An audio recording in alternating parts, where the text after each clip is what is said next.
मालासुधाकुम्भविबोधमुद्रा विद्याविराजत्करवारिजाताम् अपारकारुण्यसुधाम्बुराशिं श्रीशारदाम्बां प्रणतोऽस्मि नित्यम्। श्रुतिस्मृतिपुराणानाम् आलयं करुणालयं नमामि भगवत्पादशङ्करं लोकशङ्करम्।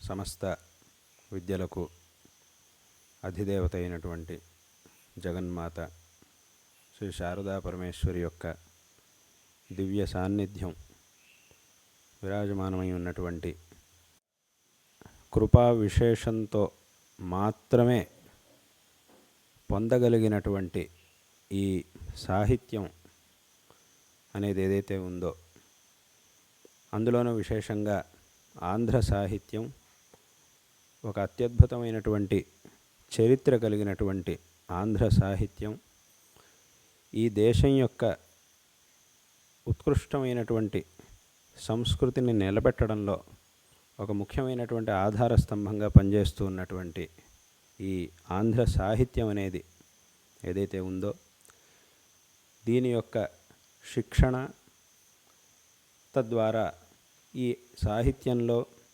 ప్రవేశాన్ని పొంది తదుపరి ఆ ప్రవేశం నుంచి పాండిత్యం వైపుకి వెళ్ళటానికి కావలసినటువంటి ఒక కార్యక్రమాన్ని చెయ్యాలి అనేటటువంటి సంకల్పంతో ఈ కార్యక్రమాన్ని ఆయోజన చేయడం జరిగింది, ఏర్పాటు చేయడం జరిగింది. దీంట్లో విశేషమైనటువంటి ఉత్సాహంతో ఎన్నో ప్రాంతాల నుంచి మీరందరూ కూడా ఇక్కడికి రావడం, విశేషంగా 3 శతావధానులు ఎంతో పరిశ్రమ చేసి విశేషంగా ఈ అవధాన విద్యను ఆ జగన్మాత యొక్క అనుగ్రహంతో, గురువు అనుగ్రహంతో, స్వపరిశ్రమతో ఈ అవధాన విద్యలో అపారమైనటువంటి నైపుణ్యాన్ని పొంది చిన్న వయసులోనే ఆ నైపుణ్యాన్ని పొంది చాలామందికి ఒక ఆదర్శంగా ఉన్నటువంటి శతావధాని త్రయం వారి చేత ఈ కార్యక్రమంలో ఈ పద్యరచనను గురించి, అదేవిధంగా పద్యరచన గురించి, అదేవిధంగా సాహిత్యం యొక్క విలువలు, సాహిత్యం యొక్క వైశిష్ట్యం, సాహిత్యం ఎలా ఉండాలి అనేటటువంటి అనేక విషయాల మీద శిక్షణ ఇవ్వబడుతూ ఉన్నది. అందరూ కూడా ఎంతో శ్రద్ధగా ఈ కార్యక్రమంలో పాల్గొంటూ దీన్ని నేర్చుకుంటూ ఉండడం చాలా సంతోషకరమైనటువంటి విషయం. విశేషంగా ఈ సాహిత్య శాస్త్రం అనేది మనకెంతో అవసరమైనటువంటిది. మనల్ని సంస్కరించేటటువంటి ఒక గొప్ప విద్య ఈ సాహిత్య విద్య అనేటటువంటిది. అంటే ఒక రకంగా చెప్పాలంటే, మనం సాహిత్యం నేర్చుకున్న తర్వాత మన జీవితాన్ని రెండు రకాలుగా విభజించవచ్చు. సాహిత్య శిక్షణ పొందడం కంటే ముందు ఉన్నటువంటి జీవితం, ఆ తర్వాతి జీవితం. దీన్ని కనుక మనం చూసుకుంటే ఎంతో తేడా ఉంటుంది దీనికి దానికి. సాహిత్యాన్ని అభ్యసించిన తర్వాత ఉండేటటువంటి జీవితం, మన యొక్క చింతనలు ఇవన్నీ కూడా ఎంతో మార్పుని పొందుతాయి, ఎంతో సంస్కరింపబడతాయి, ఎంతో ఒక ఉత్తమమైనటువంటి శైలిని పొందుతాయి. సామాన్యుడైనటువంటి వ్యక్తి ఆలోచించే శైలికి, ఒక సాహిత్యంలో నైపుణ్యాన్ని పొందినటువంటి వ్యక్తి చేసేటటువంటి ఆలోచన శైలికి చాలా తేడా ఉంటుంది. అంటే ఏదైనా ఒక విషయాన్ని చాలా సరళంగా, ఏదో అట్లా సున్నితంగా పూల మీద నడుచుకుంటూ వెళ్ళినట్టు, ఏదో పన్నీరు జల్లినట్టు, అదేదో గంధం రాసినట్టు అంత సున్నితంగా చెప్పాలన్నా కూడా, అథవా చెంప చెళ్ళు అనిపించినట్టు ఏదైనా ఒక విషయాన్ని చెప్పాలన్నా కూడా అది సాహిత్యానికే సాధ్యం, ఆ కవిత్వానికే అది సాధ్యం. రెండూ ఉంటాయి. రెండు రకాల శైలులు మనకి కవితల్లో, కావ్యాల్లో కనబడుతూ ఉంటాయి. కొన్ని చోట్ల ఇలాగూ చెబుతారు, కొన్ని చోట్ల అలాగూ చెబుతూ ఉంటారు. ఎంత అద్భుతంగా, ఎంత సరళంగా ఒక విషయాన్ని ఎంత బాగా అద్భుతమైనటువంటి శబ్దాల్లో పదజాలంతో ఎంతో బాగా చెప్తారు. అంటే అక్కడ ఉన్నటువంటి ఆ అర్థాన్ని, అంటే ఒకవేళ ఏదైనా కొంచెం అక్కడ మనకి సంకోచాన్ని కలిగించేటటువంటి విషయం కూడా ఏమన్నా ఉన్నా, కొంచెం నిందార్హమైనటువంటి విషయం కూడా ఉన్నా, దాన్ని ఆచ్ఛాదన చేసి అక్కడ చెప్పవలసినటువంటి విషయాన్ని ఎలా చెప్పాలో ఆ రకంగా చక్కటి శబ్దాల్లో అక్కడ ఉన్నటువంటి ఏ విధమైనటువంటి ఆ నిందార్హమైనటువంటి విషయాలు మన మనస్సుకు రాకుండా, మన మనస్సులో దానివల్ల అటువంటి వాటిని వినడం వల్ల ఏ విధమైనటువంటి వికారం కలుగుతుందో ఆ వికారం కలగనీయకుండా మన మనస్సులో, కానీ ఆ భావన మనకు విశేషంగా అర్థమయ్యేట్టుగా శబ్దాల్లో చెప్పగలగాలి అని అంటే, మాటల్లో మంచి మాటల్లో చెప్పగలగాలి అంటే అది సాహిత్యాన్ని అభ్యసించడం వల్ల మాత్రమే సాధ్యం అవుతుంది. అది నేరుగా చెప్పినప్పుడు ఏమవుతుందంటే, ఆ అర్థాన్ని విన్నప్పుడు మన మనసులో ఏదో ఒక రకమైనటువంటి వికారం ఏర్పడుతుంది. ఆ వికారం ఉండకొస్త మనసు చెడిపోయినట్టు అవుతుంది. ఏదో వినకూడదని విన్నప్పుడు ఎలా అవుతుందో అలా అవుతుంది. కానీ అలాంటి విషయాన్ని చెప్పవలసి వచ్చినప్పుడు, చెప్పాల్సిందే అనేటటువంటి పరిస్థితి వచ్చినప్పుడు, ఆ వికారం మనస్సుకి రాకుండా మంచి మాటల్లో చెప్పగలగాలి అని అంటే దానికి సాహిత్యం వల్లే అది సాధ్యం అవుతుంది. ఎంతో గంభీరమైనటువంటి విషయాన్ని చాలా సులభంగా ఇందాక చెప్పినట్టుగా సరళంగా చెప్పగలగాలి అని అంటే అది కూడా సాహిత్యానికి మాత్రమే సాధ్యమవుతుంది. కాబట్టి ఇటువంటి సాహిత్య శిక్షణ అనేది ఎంతో ఆవశ్యకమైనటువంటిది. చాలా ఆవశ్యకంగా దీన్ని చెయ్యాలి, అభ్యాసం చెయ్యాలి. అందుకే ఇప్పుడు శాస్త్రములు ఉన్నాయి. న్యాయశాస్త్రం ఉంది, వ్యాకరణ శాస్త్రం ఉంది, వేదాంతం, మీమాంస, ఈ పెద్ద పెద్ద శాస్త్రాలన్నీ ఉన్నాయి. కానీ ఈ శాస్త్రకారులందరూ కూడా ఒక మాట చెప్తారు. ఏమిటి అని అంటే, మీరు కనుక శాస్త్రాన్ని అభ్యసించాలి అని అంటే ముందు సాహిత్యం చదువుకొని రండి మా దగ్గరికి. సాహిత్యాన్ని చదువుకోకపోతే ఇక్కడికి రావడానికి వీల్లేదు. సాహిత్యం చదువుకునే మా దగ్గరికి రావాలి అని శాస్త్రంలో నియమం పెట్టారు. అంటే ఇప్పుడు ఉదాహరణకు మనం తర్క సంగ్రహం చదువుకోవాలంటే దానికి ముందు సాహిత్యం చదవాల్సిందే. సాహిత్యం చదువుకోకుండా రావడానికి వీల్లేదు అని చెప్పేశారు. బాలానాం సుఖబోధాయ క్రియతే తర్క సంగ్రహ అని తర్క సంగ్రహ గ్రంథాన్ని రాశారు గ్రంథకారుడు. అలా మొదలుపెట్టి నిధాయ హృది విశ్వేషం విధాయ గురువందనం బాలానాం సుఖబోధాయ క్రియతే తర్క సంగ్రహ అని అన్నాడు. అక్కడ బాలానాం అని అంటే ఏమిటి? చిన్నపిల్లలు అని అర్థం కాదు.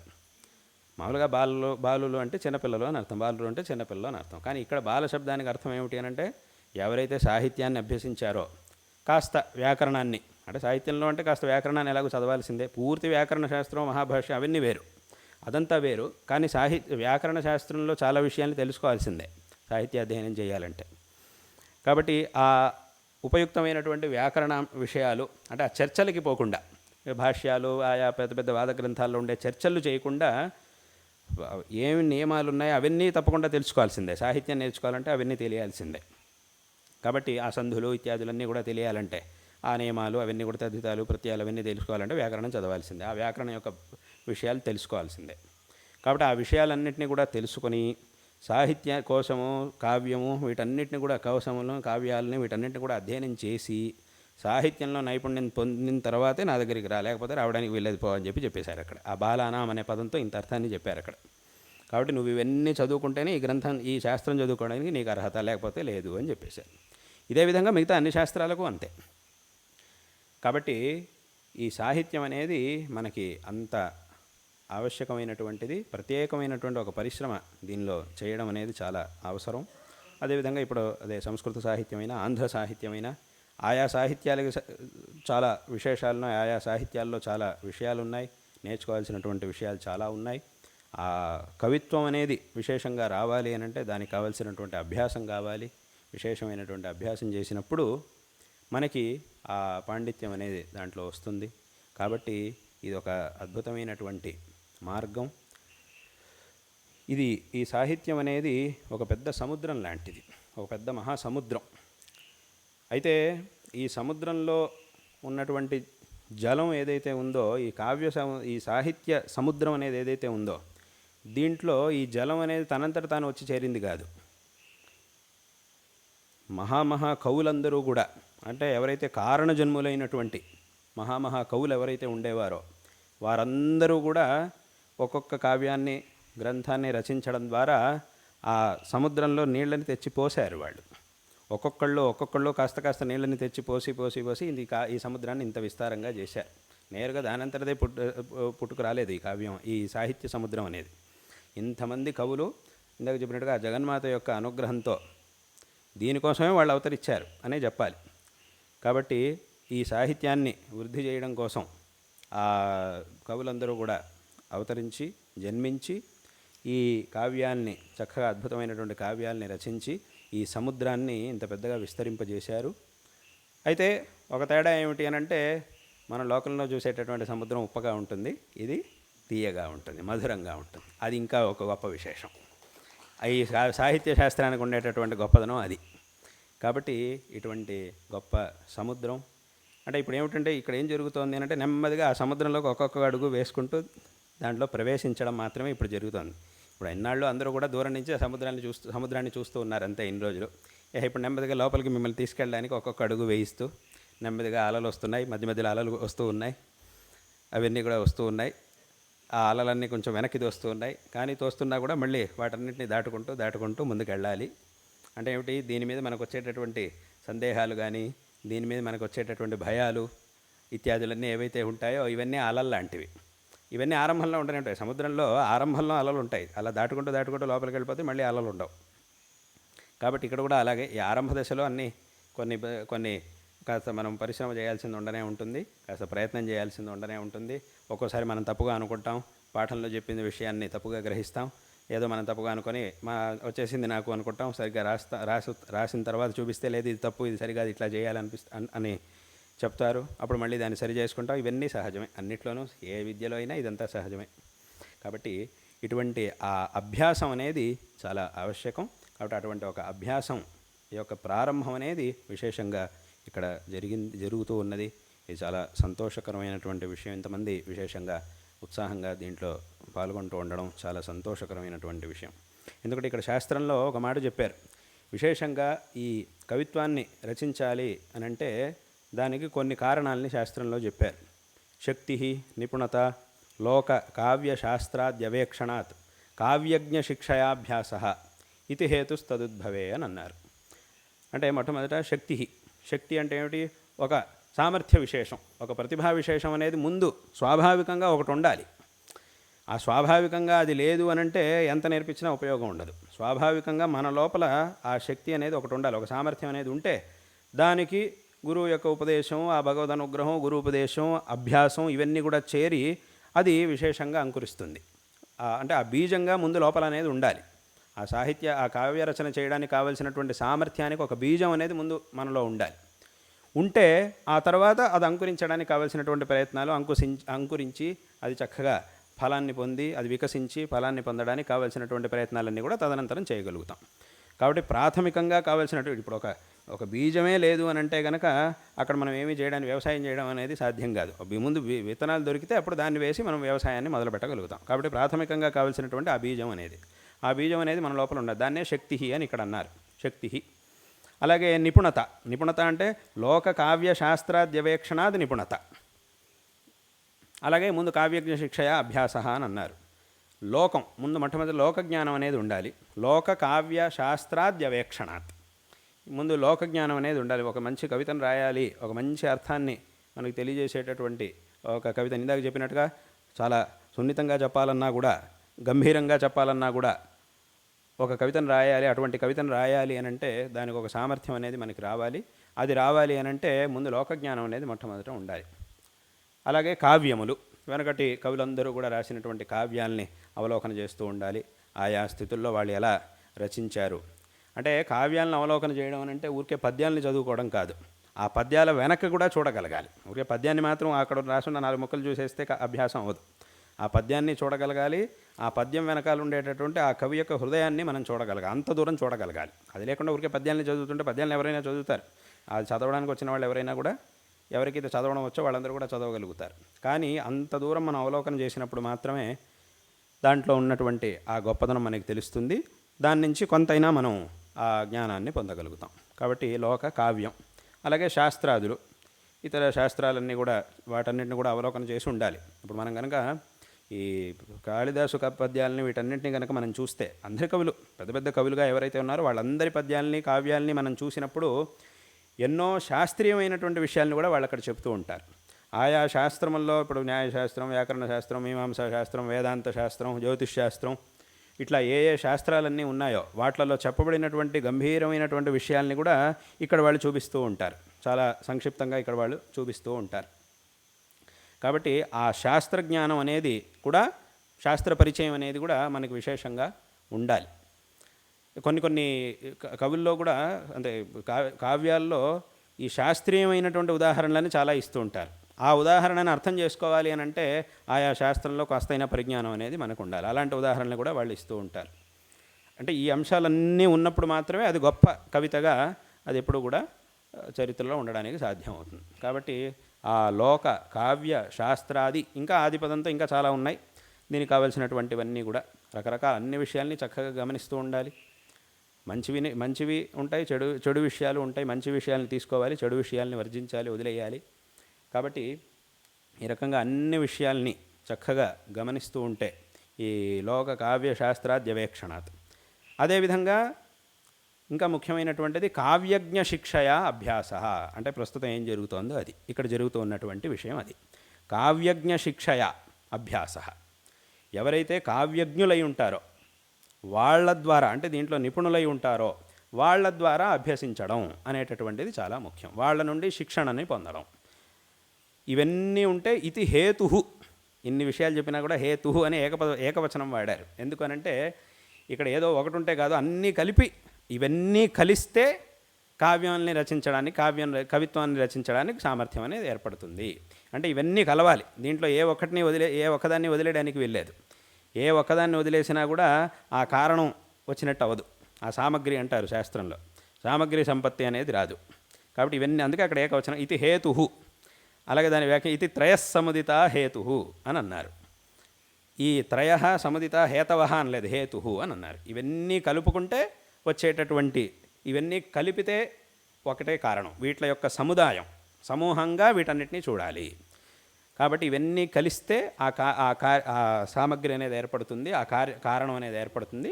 తద్వారా ఈ కావ్యరచన అనేది చేయడానికి సాధ్యమవుతుంది అని ఆ శాస్త్రంలో విశేషంగా చెప్పారు. ఇంకా ఈ అభ్యాసం చేయడానికి కావలసినటువంటి విషయాలన్నింటినీ కూడా విస్తారంగా చెప్పారు. కాబట్టి ఇందులో ఈ కావ్యజ్ఞ శిక్షయ అభ్యాస అనేటటువంటిది ఏదైతే ఉందో ఆ 3 అంశాల్లో ఇది చాలా ముఖ్యమైనటువంటి విషయం. ఆ శక్తి, ఈ లోక కావ్యశాస్త్రాద్యవేక్షణాత్ నిపుణత, అది ఇంకోటి. అలాగే కావ్యజ్ఞ శిక్షయ అభ్యాస అనేది ఈ 3వ విషయం అనేది కూడా చాలా ముఖ్యమైనటువంటిది. కాబట్టి ఇక్కడ ఈ 3 రోజుల కార్యక్రమంలో విశేషంగా కావ్యజ్ఞ శిక్ష ఇందాక ఆరంభంలో చెప్పినట్టుగా విశేషంగా ఆ సాహిత్యంలో చక్కటి పాండిత్యాన్ని పొందినటువంటి వారు శతావధానులు, వాళ్ళందరి యొక్క శిక్షణ, వాళ్ళందరి చేత ఇక్కడ శిక్షణ జరుగుతూ ఉన్నది ఈ 3 రోజుల పాటు. ఇది చాలా సంతోషకరమైనటువంటి విషయం. కాబట్టి ఈ సందర్భంలో ఆ జగన్మాత యొక్క విశేషమైనటువంటి అనుగ్రహంతో, ఆ జగన్మాత స్వరూపులైనటువంటి మా గురువుల యొక్క పరిపూర్ణమైనటువంటి జగద్గురు శ్రీ భారతీతీర్థ మహాస్వామి వారి యొక్క పరిపూర్ణమైనటువంటి అనుగ్రహంతో మీ అందరికీ కూడా సకల శ్రేయస్సులు లభించుగాక. అదేవిధంగా మీరందరూ కూడా ముందు మానవ మాతృలుగా ఉన్నారు, ఆ తర్వాత మానవ మాతృలై ఉంటూ ఆ జగన్మాత యొక్క కృపాపాత్రులయ్యారు. మొట్టమొదట మానవ మాతృలు, ఆ తర్వాత జగన్మాత యొక్క కృపాపాత్రులు, అందుకే ఇక్కడికి రాగలిగారు. ఆ తర్వాత ఇప్పుడు జరుగుతున్నటువంటి ఈ శిబిరంలో ఛాత్రులు. ఆ తర్వాత మీరందరూ కూడా అమ్మవారి అనుగ్రహం, మా గురువుల అనుగ్రహంతో ఆ సరస్వతి పుత్రులు అవ్వాలి అని ఈ సందర్భంలో మీ అందరికీ కూడా మేము నారాయణ స్మరణపూర్వకంగా ఆశీర్వాదం తెలియజేస్తూ ఉన్నాం. ఇక్కడి నుంచి ఇది ప్రారంభమై ఆ స్థాయికి అందరూ కూడా విశేషంగా ఎదగాలి అని ఈ సందర్భంలో మేము మా యొక్క నారాయణ స్మరణపూర్వకంగా ఆశీర్వాదాలని తెలియజేస్తూ ఉన్నాం. ఇందులో ఒక విశేషమైనటువంటి అభ్యాసం, ఇంకొక విషయం ఏమిటంటే, అదే నిన్న వాళ్ళతో మాట్లాడుతూ ఇదే ఒక విషయం వచ్చింది. ఏమిటి అనంటే, ఈ 3 రోజులు ఇక్కడ ఉన్నప్పుడు చాలా చక్కగా ఉత్సాహంగా అభ్యాసం చేస్తున్నారు. మళ్ళీ ఇక్కడి నుంచి వెళ్ళినప్పుడు కూడా, వెళ్ళిన తర్వాత కూడా దాన్ని అలాగే కొనసాగించాలి. ఎందుకంటే ఇది 3 రోజుల్లో 4 రోజులు అయ్యేటటువంటి విషయం కాదు. విశేషం అంటే ఇక్కడి నుంచి వెళ్ళిన తర్వాత మళ్ళీ అందరికీ వాళ్ళ పనులు ఉన్నాయి, వాళ్ళ బాధ్యతలు అవన్నీ ఉండనే ఉంటాయి. కానీ అవన్నీ కూడా ఏమున్నా కూడా దీనికోసం కొంత సమయం అనేది ఖచ్చితంగా ఉండాలి. ఆ సమయంలో దీని అభ్యాసం అనేది విశేషంగా చెయ్యాలి. ఇవన్నీ కూడా ఇప్పుడు ఏ విషయాలనైతే చెప్పారో ఈ విషయాల యొక్క అనుసంధానంని ఇంకా విస్తారంగా అందరూ కూడా చెయ్యాలి. ఇందాక చెప్పినట్టుగా అనేక కావ్యాదులన్నింటినీ కూడా అవలోకన చేస్తూ ఉండాలి. ఎందుకంటే ఇవన్నీ చేస్తూ ఉంటాయి. ఎందుకంటే ఇక్కడ ఇది ఒక పెద్ద సముద్రం కాబట్టి ఎంత నేర్చుకున్నా కూడా ఇంకా నేర్చుకోవాల్సింది ఉండనే ఉంటుంది. చాలా విషయాలు ఇందులో ఉండనే ఉంటాయి. కాబట్టి ప్రతి క్షణం కూడా మనకి దీన్ని అభ్యసించడానికి కావలసినటువంటిదే. కాబట్టి విశేషంగా తర్వాత కూడా అంటే ఇటువంటి కార్యక్రమాలు ముందు కూడా జరుగుతూ ఉంటాయి. కాబట్టి దాంట్లోనూ ఇంకా మళ్ళీ దీంట్లోకి వచ్చి అందరూ కూడా పాల్గొని ఇంకా దీంట్లో ముందుకు వెళ్ళాలి. విశేషంగా ఇందాక చెప్పినట్టుగా అందరూ కూడా మంచి స్థాయికి రావాలి అనేటటువంటి విషయాన్ని కూడా ఈ సందర్భంలో అందరికీ కూడా తెలియజేస్తూ ఉన్నాం. ఇందాక చెప్పినట్టుగా ఈ కార్యక్రమంలో విశేషంగా మీ అందరికీ కూడా చక్కటి శిక్షణని ఇవ్వడానికి ముగ్గురు కూడా విశేషంగా లలితాదిత్య, అలాగే సందీప్ శర్మ గారు, అలాగే పార్వతీ శర్మ గారు ముగ్గురు కూడా చాలా చక్కగా ఎంతో నైపుణ్యంతో చక్కగా అందరికీ కూడా అర్థమయ్యేట్టుగా చాలా చక్కగా విస్తారంగా చాలా చక్కగా మంచి ఒక ప్రవాహంలాగా ముగ్గురు కూడా చక్కగా చాలా విషయాల్ని మీకు నేర్పించడం జరిగింది. ఇది చాలా సంతోషకరమైనటువంటి విషయం. అంటే మీ మంచి ఒక ప్రవాహంలాగా ముగ్గురు కూడా మంచి ప్రవాహంలాగా ముగ్గురికి నిన్న ఇవాళ రేపు ఈ 3 రోజుల్లో చక్కగా కూడా మంచి ప్రవాహంలాగా మీకు కావాల్సినటువంటి విషయాల్ని చెబుతున్నారంటే మీరు ఇక ఈ కార్యక్రమం మొదలెట్టి మీరు భాషణం చేయడం మొదలెట్టిన దగ్గర నుంచి వర్షాలు ఆగిపోయినాయి. మీ ప్రవాహమే మంచి వర్షంలాగా వర్షధారలాగా నడుస్తోంది కాబట్టి వర్షాలు ఆగిపోయినాయి. అంటే ఇది సాహిత్యం కాబట్టి ఆ ఉత్ప్రేక్ష ఉండాలి, ఆ మాత్రం ఉత్ప్రేక్ష ఉండాలిగా, అందుకోసం చెప్తున్నా. కాబట్టి ఇది ఉత్ప్రేక్ష. కాబట్టి మీరు మొదలెట్టిన తర్వాత నిన్న ఇవాళ వర్షం ఇప్పుడు ఏదో కాస్త మళ్ళీ వస్తుంది, కాస్త కనిపిస్తుంది మళ్ళీ వర్షం. ఇది అయిపోయింది కాబట్టి మళ్ళీ మొదలైంది అంటే కాబట్టి ఉత్ప్రేక్ష అలంకారం. అదే కాబట్టి ఇది సాహిత్య గోష్ఠి కాబట్టి సాహిత్య శిక్షణ కాబట్టి ఆ ఉత్ప్రేక్ష ఉండాలని చెప్తున్నా. కాబట్టి చక్కటి మంచి ఆ శైలితో చక్కగా నేర్పించడం అనేది జరిగింది. చాలా సంతోషకరమైనటువంటి విషయం.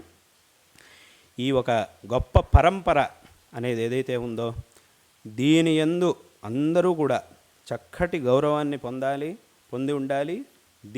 దీన్ని చక్కగా నిలబెట్టాలి.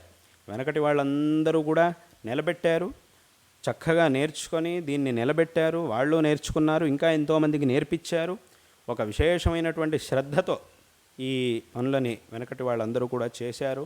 అదే విధమైనటువంటి ఒక శ్రద్ధని అందరూ కూడా పొంది ఉండాలి. ఎందుకంటే ఇప్పుడు ఈ ప్రపంచంలో ఇంతమంది ఉన్నారు, ఇన్ని కోట్ల మంది ఉన్నారు, 100 కోట్ల మంది ఉన్నటువంటి ప్రపంచంలో ఈ పరంపరలో జన్మించడం, ఈ సంస్కృతిని విశేషంగా అనుసరించేటటువంటి పరంపరలో జన్మించడం,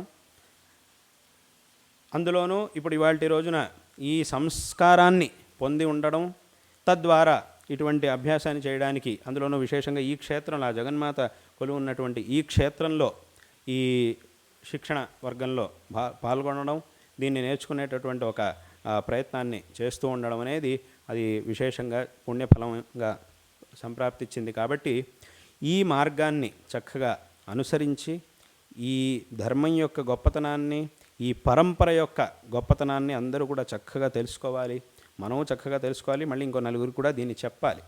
అది ఇందాక చెప్పినట్టుగా ఏదైనా ఒక విషయాన్ని ఈ సాహిత్య భాషలో మనం చెప్పినప్పుడు అది దాని యొక్క గొప్పతనమే వేరేలా ఉంటుంది. మామూలుగా చెప్పిన దానికంటే కూడా ఈ సాహిత్య భాషలో చెప్పినప్పుడు అది ఇంకా చాలా మనస్సుకి బాగా దగ్గరగా ఉంటుంది. చాలా నేరుగా అది మన మనస్సులోకి వెళ్తుంది ఆ విషయం. మామూలుగా చెప్పినప్పుడు అది ఊరికే మన ఈ చెవిలోకి వెళ్తుంది, మళ్ళీ ఈ చెవిలో నుంచి వదిలేసే అవకాశం ఉంది. కానీ ఇలా చెప్పినప్పుడు ఏమవుతుందంటే అది నేరుగా మన మనస్సులోకి వెళ్తుంది. ఆ వెళ్ళినప్పుడు అది శాశ్వతంగా మన మనస్సులో ఉండిపోతుంది. అటువంటి గొప్పతనం అది కేవలం సాహిత్యానికి మాత్రమే ఉంది. కాబట్టి ఇది మన యొక్క ఆ సంస్కృతి ఎంత గొప్పది, ఎంత గొప్ప సంస్కృతిలో మనం ఉన్నాము. ఆ కవులందరూ కూడా ఎంత గొప్పవాళ్ళు, ఒక్కొక్క పదాన్ని కూడా ఎంత ఆలోచించి వాళ్ళు ప్రయోగం చేస్తారు అనేటటువంటి దాన్ని మనం తెలుసుకోవాలి. ఎందుకంటే ఊరికే ఏదో 4 పదాలు వేసేసి ఏదో కవిత్వం చేయడం అంటే అది అసలు విషయం కాదు. ఊరికే ఏదో 4 పదాలు వేసేసాం, ఏదో పురాణ చేసేస్తే అక్కడికి ఓ పద్యం అయిపోయింది అని అనుకుంటే అది అలా అయ్యేది కాదు. ఇది సరైనటువంటి పద్యము, దాన్ని చూసినప్పుడు ఏదో నేను రాశాను అనే అభిప్రాయం కాకుండా అది మనకు ఒక గొప్ప అర్థాన్ని తెలియజేయాలి. అటువంటి పదాలని మనం వాడాలి. దానికోసం ఒక అభ్యాసం అనేది కావాల్సిందే. అది దానికోసం ఎప్పుడు కూడా అభ్యాసం చేస్తూనే ఉండాలి. అందుకే మా గురుగారు ఎప్పుడు కూడా ఒక ఉదాహరణ చెప్తూ ఉంటారు. ఏమిటంటే ఇక్కడ రఘువంశం అధ్యయనం చేసి చదివిన వాళ్ళు ఉన్నారు కదా. రఘువంశంలో హయ్యంగవీనమాదాయ ఘోషవృద్ధానుపస్థితాన్ నామధేయాన్ని పృచ్ఛంతో వన్యానాం మార్గశాఖినాం అని ఒక శ్లోకం ఉంది. అంటే ఈ దిలీప మహారాజు సుదక్షిణాదేవి వాళ్ళిద్దరూ వశిష్ఠాశ్రమానికి వెళ్తూ ఉన్నారు. అరణ్యంలో వశిష్ఠాశ్రమానికి వెళ్తూ ఉన్నారు. వెళుతూ ఉన్నప్పుడు ఎలా వెళ్ళారు, ఏమేం చూస్తూ వెళ్ళారు, అలా వెళుతున్నప్పుడు మార్గంలో వాళ్ళు ఏమేం చూశారు అనే దాన్నంతా చాలా శ్లోకాల్లో కాళిదాసు వర్ణించాడు. అక్కడ మధ్యలో ఇదొక శ్లోకం ఏమిటి అంటే హయ్యంగవీనమాదాయ ఘోషవృద్ధాన్ ఉపస్థితాన్ నామధేయాన్ని పృచ్ఛంతో వన్యానాం మార్గశాఖినాం అని ఉంది. ఇక్కడ ఒక్కొక్క పదానికి ఇప్పుడు ఎలాగైతే శాస్త్రంలో దళ ప్రయోజనాలు అని చెప్తారో అదేవిధంగా ఇక్కడ ఒక్కొక్క పదానికి దళ ప్రయోజనం ఉంది అని మా గురుగారు ఇప్పుడు చెప్తూ ఉంటారు. ఏమిటంటే మొట్టమొదటి హయ్యంగవీనం ఆదాయ. హయ్యంగవీనం అని అంటే వెన్న. ఆ హయ్యంగ అంటే నిన్నటి రోజున తెచ్చినటువంటి పాలతో చేయబడినటువంటి వెన్న. ఇటువంటి వెన్నని తీసుకొని అక్కడ అడవుల్లో ఉండేటటువంటి గొల్లవాళ్ళందరూ కూడా మహారాజుకు సమర్పించడానికి వచ్చారు. ఎందుకంటే వాళ్ళంతా మహారాజు వస్తున్నాడు ఎప్పుడో ఒకసారి, కానీ అటువంటి మన మహారాజు మనల్ని పరిపాలించేటటువంటి చక్రవర్తి ఆయన మన ప్రాంతానికి వస్తున్నాడు కాబట్టి వీళ్ళందరూ ఏం చేశారంటే ఆ హయ్యంగవీనాన్ని తీసుకొచ్చి మహారాజుకు సమర్పించడానికి అని తీసుకొచ్చారు. తీసుకొచ్చినప్పుడు మహారాజు ఏం చేశాడు అని అంటే, ఆ దిలీప మహారాజు ఏం చేశాడంటే చాలా సంతోషించి వాళ్ళందరూ, ఎందుకంటే అందరూ కూడా తన ప్రజలు అంటే తన పిల్లలు లాంటి వాళ్ళు కాబట్టి వాళ్ళందరినీ కూడా చూసి ఆ మహారాజు దిలీప మహారాజు చాలా సంతోషించి వాళ్ళందరి యొక్క యోగక్షేమాల్ని అడిగాడు. అదేవిధంగా అక్కడ ఆ దారిలో కనిపిస్తూ ఉన్నటువంటి చెట్లు ఏవైతే ఉన్నాయో వాటి యొక్క పేర్లన్నింటినీ అడిగాట. ఇదేం చెట్టు, ఇదేం చెట్టు, ఇదేం చెట్టు అని అడిగాట. అడుగుతూ ముందుకెళ్ళాట. ఎందుకంటే ఇప్పుడు మహారాజు తమ గ్రామం దగ్గరికి వచ్చాడు, తమ ప్రాంతానికి వచ్చాడు అనగానే ఎక్కడికైతే వస్తున్నాడు, ఎక్కడి నుంచి అయితే తమ ప్రాంతం అనేది మొదలవుతుందో అక్కడికే వీళ్ళందరూ వచ్చి స్వాగతం చేశారు మహారాజుకి. అక్కడి నుంచి మళ్ళీ ఎక్కడైతే వీళ్ళ ప్రాంతం ముగుస్తుందో, అంటే వీళ్ళ ఊరంతా ఎక్కడ పూర్తవుతుందో అక్కడ వరకు మహారాజు వెనకాలే ఉన్నారు వాళ్ళు. అంటే అంత దూరం అక్కడి నుంచి ఆ ప్రారంభం నుంచి చివరి వరకు వీళ్ళు మహారాజుతోనే ప్రయాణం చేశారు. వీళ్ళు కూడా మామూలుగా అలా చేసే పద్ధతి ఉంది కదా, అట్లా చేస్తాం మామూలుగా మనం పెద్దవాళ్ళు వచ్చినప్పుడు. ఎక్కడైతే ప్రవేశిస్తున్నారో అక్కడి నుంచి ఆ ప్రవేశ ద్వారం నుంచి మళ్ళీ చివరి వరకు మనం వారితోనే ఉండాలి అనేది అది శిష్టాచారం. అది మనం పెద్దవాళ్ళని గౌరవించడానికి ఇదొక గౌరవించడం ఇది. కాబట్టి వీళ్ళందరూ అక్కడి నుంచి ఇంతవరకు మహారాజుతో పాటు ముందు అక్కడ స్వాగతం చేశారు, ఇదన్నీ ఈ హయ్యంగవీనాన్ని సమర్పించారు. తర్వాత ఆ మహారాజుతో పాటు అలాగే ఎక్కడికైతే వీళ్ళ ఇది ముగుస్తుందో అక్కడి వరకు వెళ్ళారు. అట్లా వెళ్తూ ఉన్నారు. ఇంత దూరం మహారాజుతో పాటు అదే మార్గంలో వెళుతూ ఉన్నారు. ఇలా ప్రయాణం చేస్తున్నప్పుడు మహారాజు ఏం చేశాడు అని అంటే, దిలీప మహారాజు ఆ దారి పక్కన ఉన్నటువంటి చెట్ల పేర్లన్నింటినీ కూడా అడుగుతూ ఉన్నట్ట, అడిగి తెలుసుకున్నట్ట అని అక్కడ కాళిదాసు వర్ణించాడు. అంటే దీని అర్థం ఏమిటి? ఇప్పుడు మొట్టమొదటి వీళ్ళు హయ్యంగవీనం తీసుకొచ్చారు. హయ్యంగవీనం ఎందుకు తీసుకొచ్చారు? వేరే ఏం దొరకలేదా వాళ్ళకి? ఏదో మణులు, ఏదో బంగారం ఇట్లాంటివి తీసుకురావచ్చు కదా అని అంటే, ఈ మణులు బంగారం ఇవన్నీ కూడా మహారాజు దగ్గర బోళ్ళన్నీ ఉండనే ఉన్నాయి, కావాల్సినవి ఉండనే ఉన్నాయి. కాబట్టి దాన్ని మళ్ళీ వీళ్ళు తీసుకురావాల్సినటువంటి అవసరం లేదు.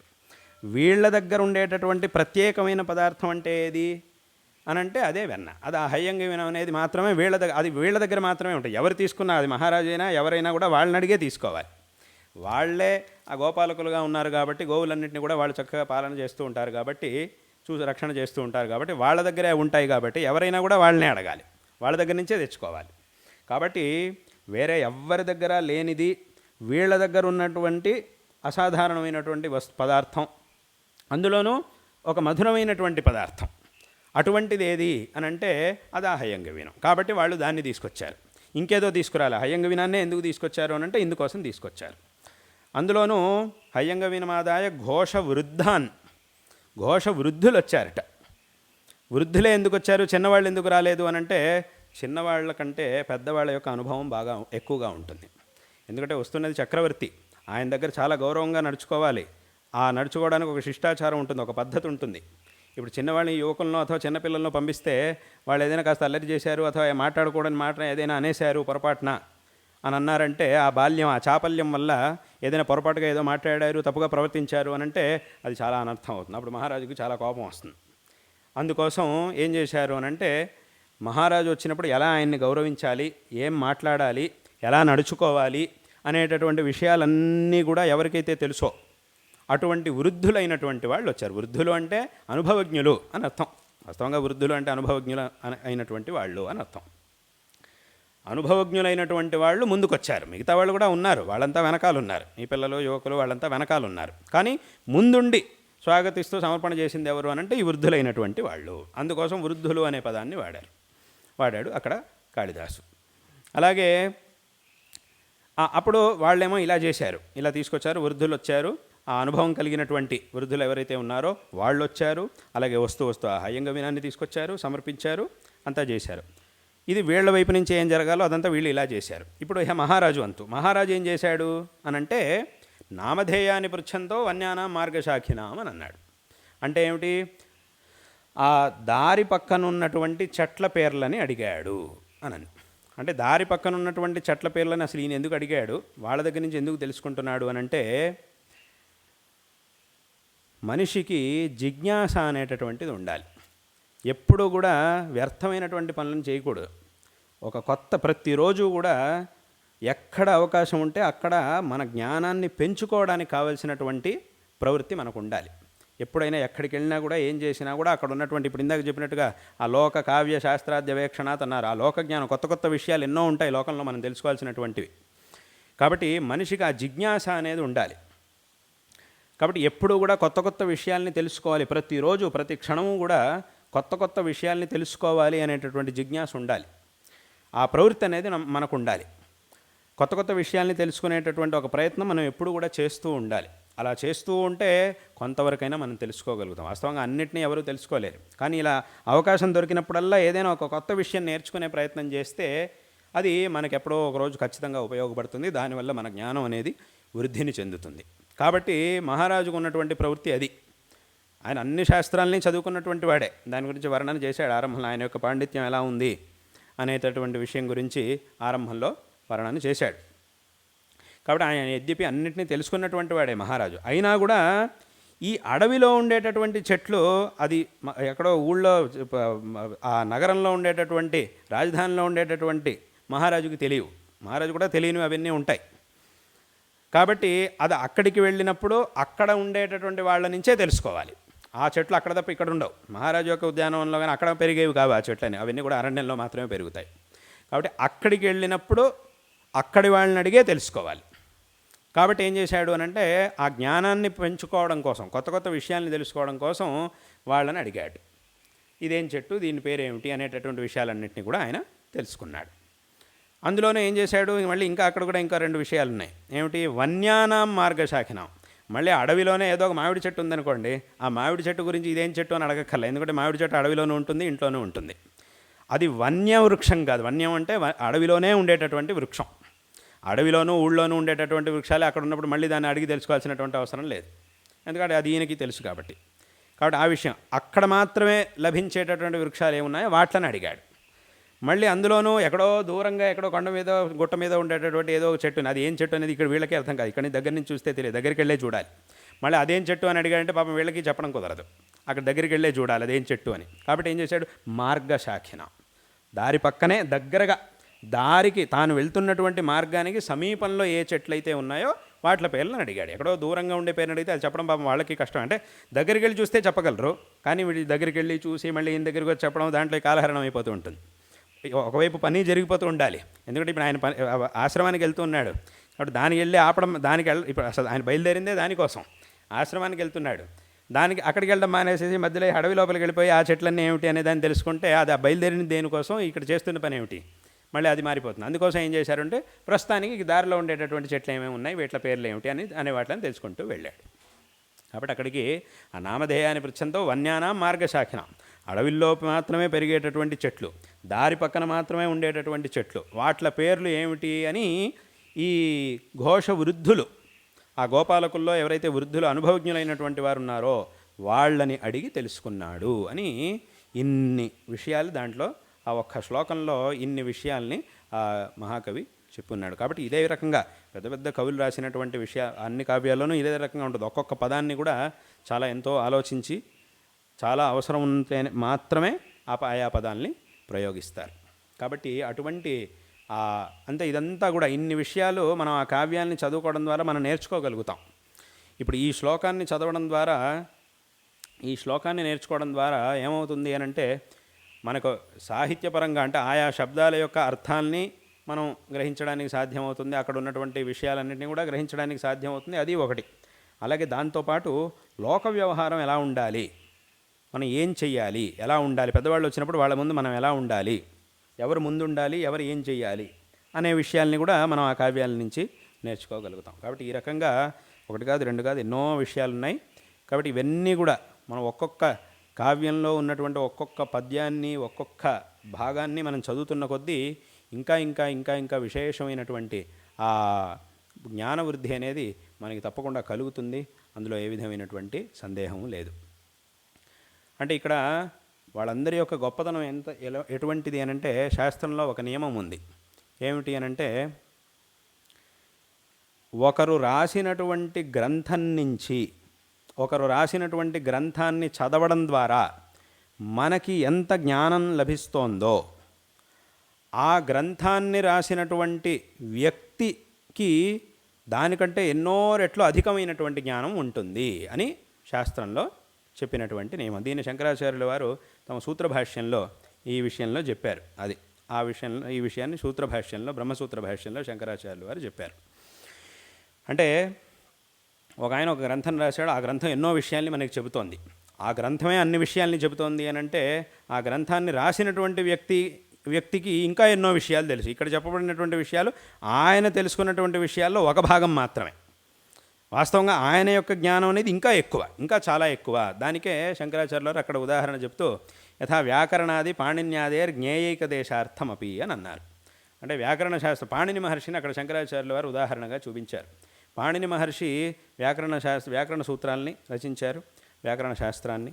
ఆ వ్యాకరణ శాస్త్రంలో అంటే ఆ పాణిని సూత్రాలు ఎంతో అద్భుతం, ఎంతో ఒక అద్భుతమైనటువంటి మేధాశక్తితో ఆ సూత్రాల్ని ఆయన మహర్షి రాశారు. అంటే ఆయా శబ్దముల యొక్క వ్యుత్పత్తి కోసం, ఆ శబ్దముల యొక్క వ్యుత్పాదన కోసం ఎన్నో విధమైనటువంటి మార్గాల్ని ఆయన ఆ సూత్రముల్లో అనుసరించారు.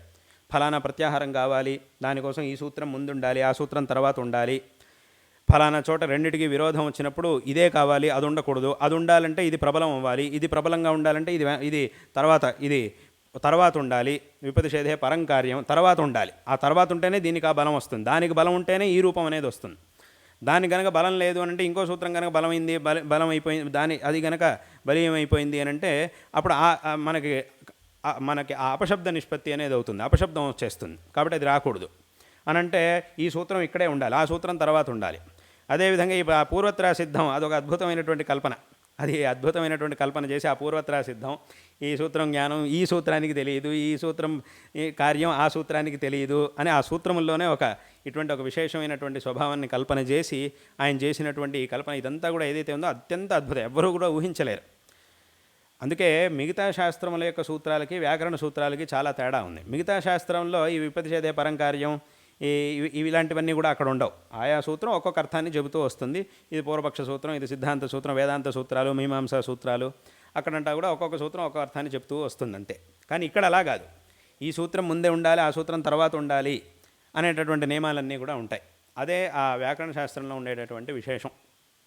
కాబట్టి ఆ పాణిని మహర్షి ఆయన రాసినటువంటి ఆ సూత్రముల్లోనే ఇంత అర్థం, ఇంకా అక్కడక్కడ యోగ విభాగం చేసేది, ఫలానా చోట యోగ విభాగం చేస్తే ఈ అర్థం వస్తుంది, ఆ యోగ విభాగం చేసినప్పుడు ఆవృత్తి చేయడం, దాన్ని మళ్ళీ ఇంకోసారి ఆవర్తన చేయడం, ఈ యోగ విభాగం చేయడం, అక్కడ ప్రశ్లేషణ చేయడం, ఆయా అక్షరాలని ప్రశ్లేషణ చేసి కావలసినటువంటి అర్థాన్ని తీసుకురావడం. అంటే ఇవన్నీ కూడా ప్రశ్లేషణ చేయడం, అది చేయడం, ఇది చేయడం అంటే మనం చేసేది కాదు. అదంతా పాణిని మహర్షి యొక్క మనస్సులోనే ఉంది.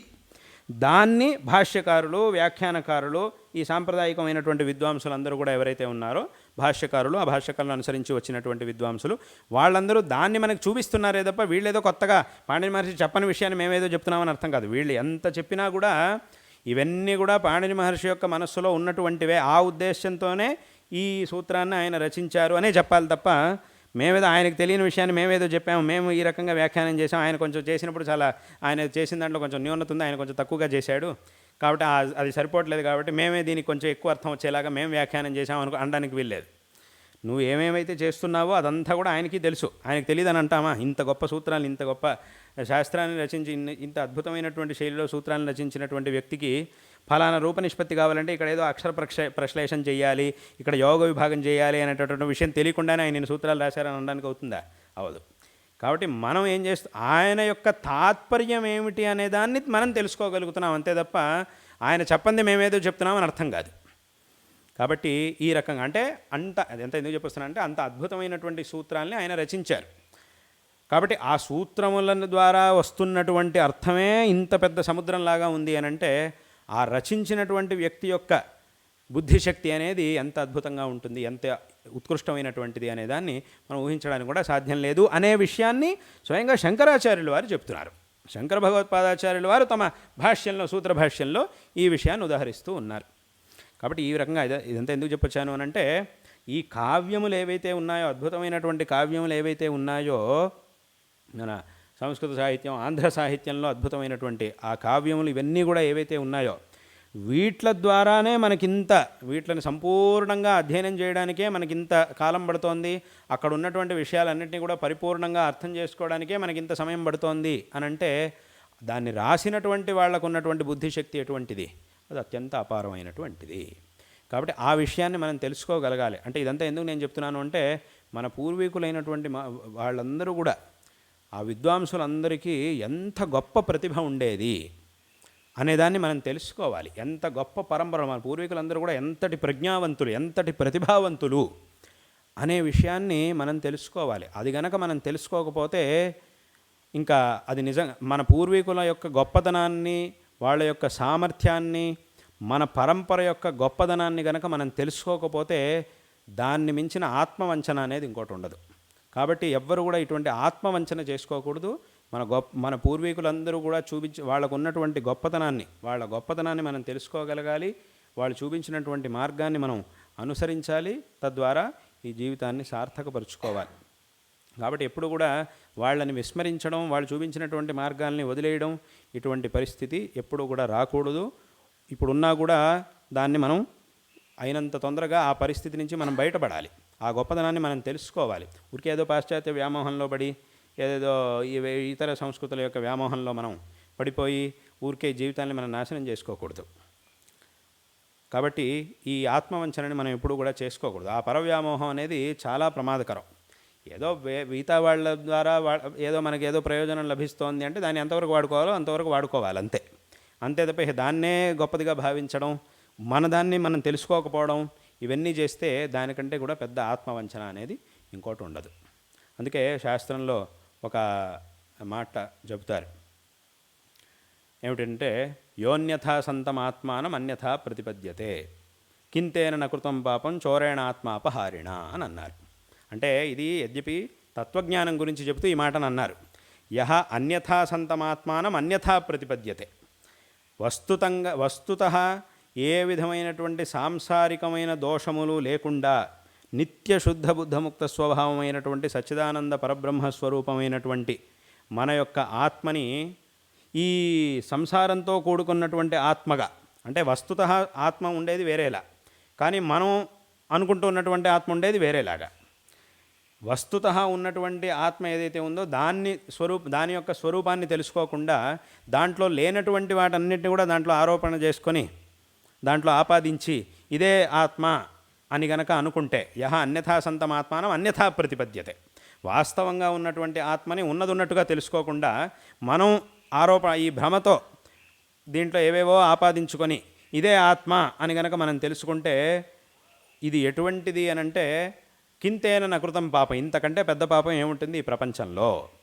చోరేణ ఆత్మాపహారిణ అంటే ఏమిటి, వాస్తవంగా తన యొక్క ఆత్మ అనేది ఏదైతే ఉందో దాన్నే వాడు కోల్పోతున్నాడు. నిజంగా తన యొక్క ఆత్మస్వరూపం ఏదైతే ఉందో దాన్నే వాడు కోల్పోతూ ఉన్నాడు. ఆ ఆత్మకి తనకి తానే ద్రోహం చేసుకుంటూ ఉన్నాడు అని అర్థం. దాని యొక్క తాత్పర్యం అది. కాబట్టి అదేవిధంగా అంటే ఇది యద్యపి ఆ పరబ్రహ్మతత్వం గురించి చెప్తూ ఈ మాటని చెప్పారు, కానీ ఇక్కడ కూడా ఇదే విషయం. ఇదంతా కూడా పరంపర అనేది గొప్ప పరంపర ఏదైతే ఉందో అక్కడైతే ఆత్మ, ఇక్కడైతే ఆత్మీయం, అంటే మనకు సంబంధించినటువంటిది. అక్కడైతే నేరుగా మనమే, వేదాంత తత్వం అంటే నేరుగా మన గురించే చెప్పేది, ఇక్కడ మనకి సంబంధించినటువంటి పరంపర గురించి చెప్తున్నాం, అంతే తేడా.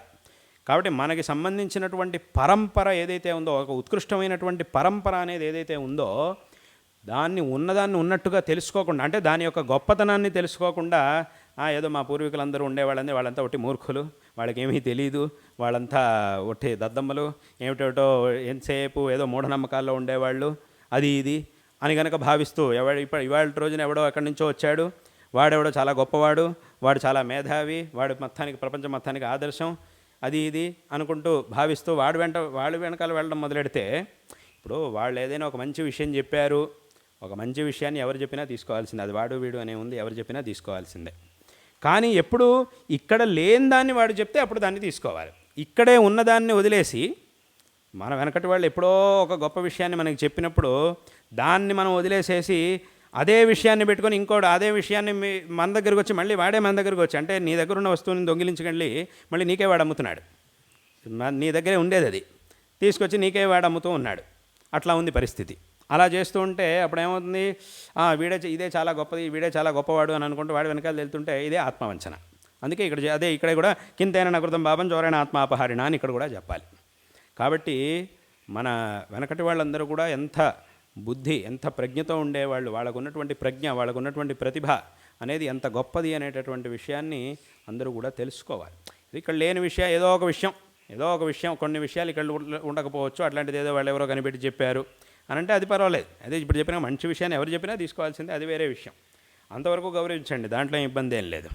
కానీ అసలు పరిపూర్ణంగా దీన్ని వదిలేసేసి పూర్ణంగా ఆత్మవంచన చేసుకొని ఎక్కడికో వెళ్తే ఇంక అంతకంటే అనర్థం, అంతకంటే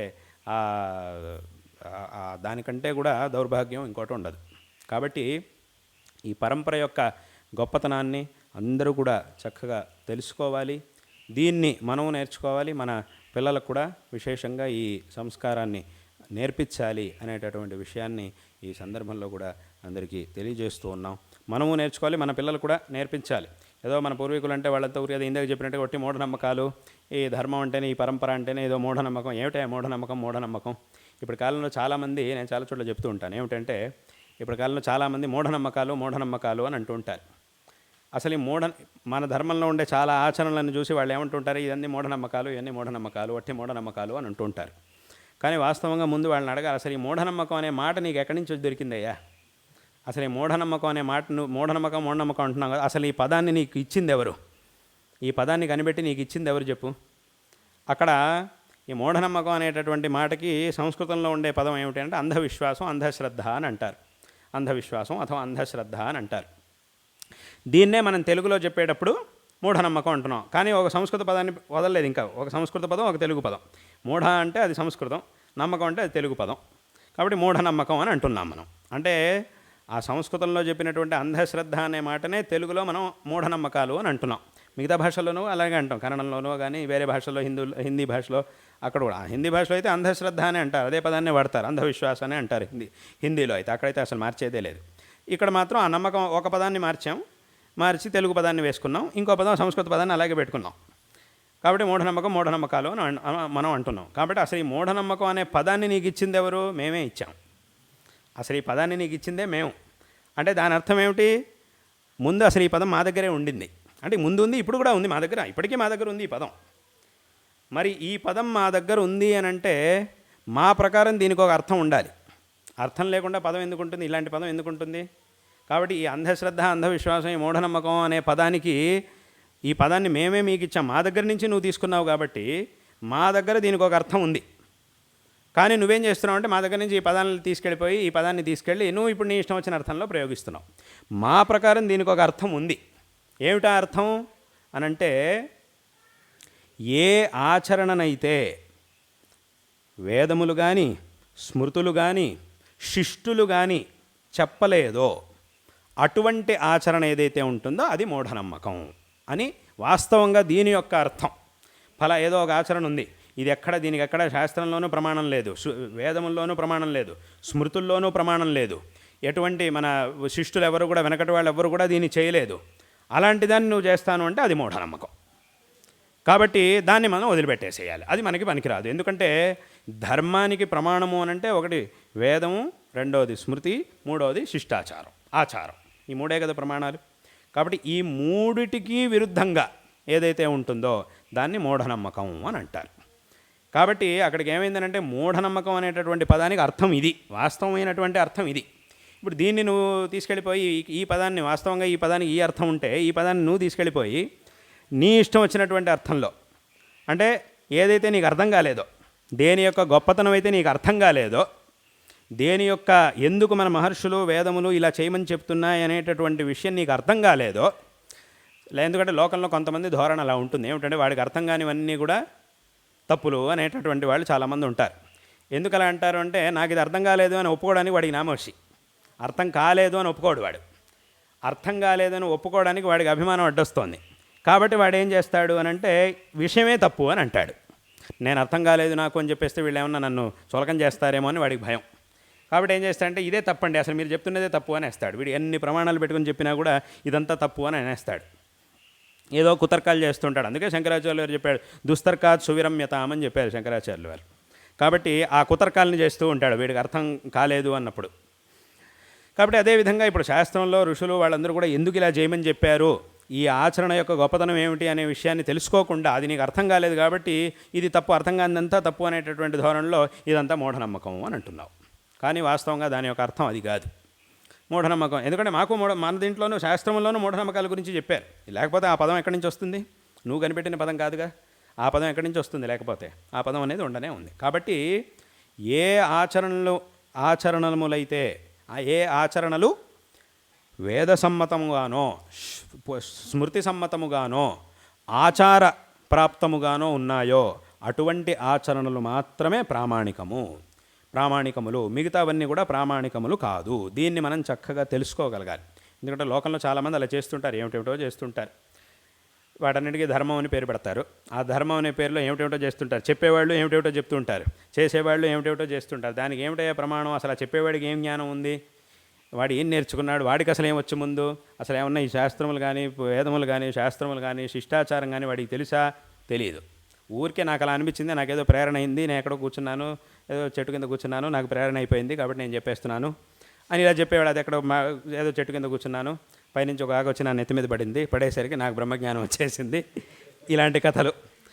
కానీ సరే, ఇప్పుడు ఈ కథ చెప్తే అందరూ నవ్వుతున్నారు, కానీ దీన్నే నమ్ముతున్నారు జనాలు. సార్ మీరు నవ్వుతున్నారు, జనాలు నమ్ముతున్నారు ఈ కథల్ని. నమ్మేవాళ్ళు ఉన్నారు, నవ్వేవాళ్ళు ఉన్నారు, రెండూ ఉన్నాయి. అంటే వాస్తవంగా నవ్వేవాళ్ళు ఎవరున్నారో వాళ్ళు మేధావులు, వాళ్ళే నిజంగా మేధావులు. కాబట్టి రెండు రకాలుగానే ఉన్నాయి. కాబట్టి ఏదో ఇట్లాంటి కథలు చెప్పి దానికి ఏమిటయ్యా ప్రమాణం ఏమన్నా ఉందా? అదేమీ లేదు, ఊరికే ఏదో ఒకటి చెప్పడం. కాబట్టి ఏమిటంటే ఈ మూఢనమ్మకాలు అని అంటే ఏమిటి? ఈ ఏ ప్రమాణాలు లేనటువంటివి ఏవైతే ఉంటాయో వాట్లని మూఢనమ్మకాలు అని అంటారు. అటువంటి వాట్లని మనం ఆచరించడానికి పోకూడదు, అటువంటి వాట్లని ఆచరించకూడదు. ఏది పరంపరగా వచ్చిందో దాన్ని మనం చక్కగా ఆచరించాలి.